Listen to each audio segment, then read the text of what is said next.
Second, your faithfulness is measured by your ability to not know a thing and still remain reliable. To not know a thing and still remain reliable. Meaning this, is that if you knew the thief was coming at 3:30 and you cleaned up, that doesn't constitute faithfulness. Amen? Amen. What constitutes faithfulness is when you don't know. When you had no idea. When you didn't know what your tomorrow was going to look like. When you didn't know what's going to take place at the job when you get there. When you didn't know if your best friend was going to still be your friend 2 days from now or 1 week from now, but yet you still treat them like a friend. You're still showing them an abundance of love. Amen? Amen. Because you know what? I'm faithful to the commitment that I made to you, which is to be a friend.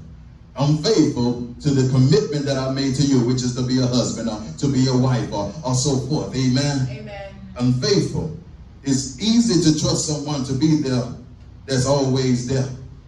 But how about when it seems like they're not there for just a moment?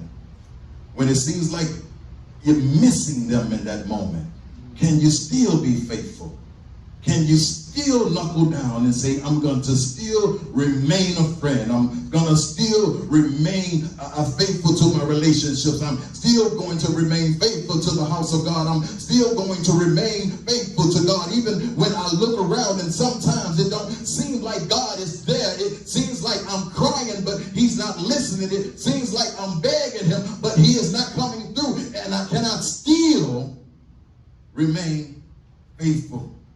When I take a look out into the world and it seems like sin is growing, it seems like corruption is at an all-time high, it seems like people are still dying, it seems like God is not in control, can I still believe that God is in control? Can I still be faithful? Yes. Well, faithfulness is important. Amen. Will you remain faithful? Will you continue to trust him? Will you continue to trust his word, even when it doesn't look like it's working on your behalf? Amen.